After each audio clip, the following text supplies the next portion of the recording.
সময় হয়ে গেছে, আমাদের এক্ষুনি বেরোতে হবে। মা, তোমার পায়ের যন্ত্রণা একদম ঠিকঠাক না হওয়া পর্যন্ত আমরা কেউ এখান থেকে কোথাও যাব না, কোথাও না। আমার জন্য হলে আমি বলতাম না আয়ুষ, কিন্তু এটা তোমার সুরক্ষার প্রশ্ন। যেতে হবে আয়ুষ, যেতে হবে। উফ, দেখো ইন্দ্রাণী, জেদ করো না। আমি গুরুদেবের সঙ্গে কথা বলছি, দেখি অন্য কোনো উপায় বার করা যায় কিনা। এই অনুষ্ঠান আয়ুষের জীবনে আসা বিপদ দূর করার জন্য অত্যন্ত জরুরি। এক মুহূর্ত এদিক ওদিক করা চলবে না। গুরুদেবের কথার অন্যথা হবে না রাজ। না না, আশ্রমে যেতেই হবে, আজকেই মূর্তি স্থাপন করতে হবে রাজ। ঠিক আছে, আমি তাহলে বরং ইন্দ্রাণীর সঙ্গে থাকছি। আয়ুষ, তুমি যাও, গিয়ে গুরুদেবের কাছ থেকে তুমি মূর্তি নিয়ে এসো। বাবা, এই অবস্থায় মাকে ছেড়ে? আয়ুষ, সবসময় কাছে থাকা মানেই কিন্তু ভালোবাসা নয়, দায়িত্ব পালন করা মানেও কিন্তু ভালোবাসা। তুই যা। মন খারাপ করো না আয়ুষ, তুমি ভালো কাজের জন্য যাচ্ছ, মন খারাপ করে যেতে হয় না। যাও, হাসো হাসো, হাসি মুখে। নিজের জন্য না হলেও অন্তত আমার জন্য যাও। মা মা, সাবধানে মা, সাবধানে। দেবীমা, যাওয়া যখন হচ্ছে না তখন এই প্রলেপটা আমি আপনার পায়ে লাগিয়ে দিচ্ছি, দেখবেন আপনার ব্যথা সেরে যাবে। চুন হলুদের প্রলেপ ভীষণ উপকারী। ছোটবেলায় খেলতে গিয়ে যতবার লাগতো মা লাগিয়ে দিত। হ্যাঁ, মা, ডক্টর কনফার্ম করে দিয়েছে কিছুক্ষণের মধ্যেই চলে আসবেন। দেখেছেন তো, আমাকে যখন তখন যেমন খুশি শাস্তি দেওয়া। এবার ফল ভুগছে, এখন নিজেকে শাস্তি পেতে হচ্ছে। বেশ হয়েছে।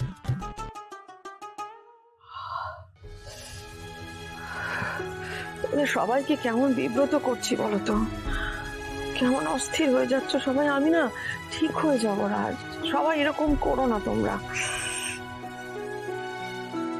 ঈশান, তুমি বরং একটা কাজ করো তো, অনুশ্রীকে নিয়ে দাদার সঙ্গে একবার একটু দেখা করে এসো আজ।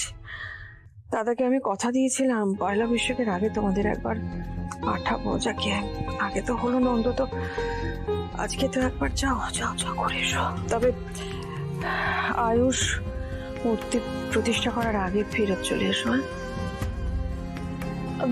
মনি, আজ থাক না, আমরা পরে না হয় ঘুরে আসবো। বললাম না যেতে, আমি নিজে দাদাকে কথা দিয়েছিলাম। যাও। ঠিক আছে মা, তোমার কথা অমান্য করবো না।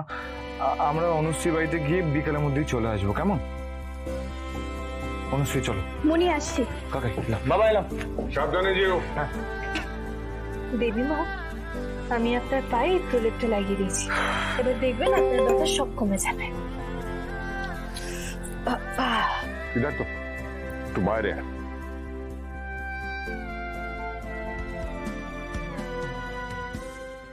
বাবারে, ও দিদি, আমার না ছোট পেটটা কিরকম করছে, শরীর খারাপ লাগছে। আচ্ছা বলছে, আমি একটু আসছি। হ্যাঁ,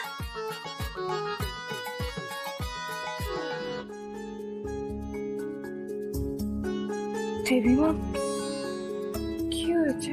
কুসুম, গুরুদেব বলেছে যে আয়ুষের জীবনে বিপদ ঘনিয়ে আসছে, ভয়ানক বিপদ।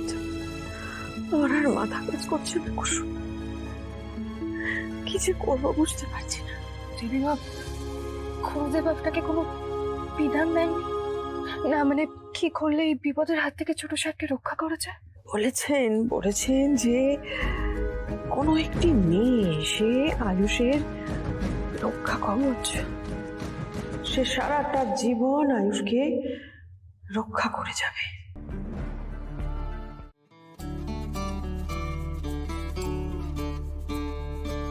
কুসুম, আই এম সরি, আমি বলছি তো, আমি যা যা বলেছি ভুল বলেছি।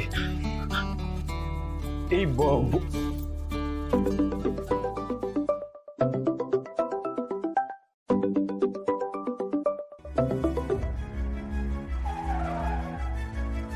হ্যালো, বলছি শোনো না, তুমি বলেছিলে যে যেদিন আমরা সামনাসামনি দেখা করব সেদিন তুমি তোমার নাম আমাকে বলবে। তো ততদিন কি আমি তোমাকে নয়না বলে ডাকতে পারি? আসলে কি বলো তো, তোমার চোখ দুটো খুব সুন্দর তো। ভাইদা এমনি করে কথা বলছে মানে জাদুকর ভাইদার আশেপাশেই আছে। 1 মিনিট, এক্ষুনি আসছি।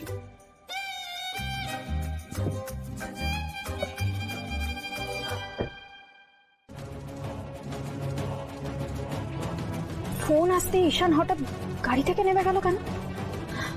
মানে ওর আমার সামনে কথা বলতে কিসের অসুবিধা হচ্ছিল? নয়না,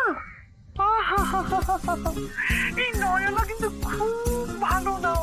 এই তুমি আমাকে না এবার থেকে নয়না বলে ঠিক হয়।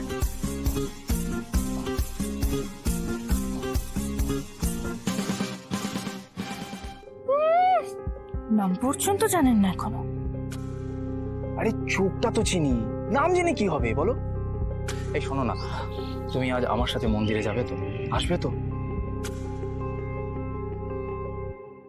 আরে হ্যাঁ হ্যাঁ, তোমার সাথে শুধু আমিই কথা বলছি, বলো না গো, আসবে তো? না, আসবো না।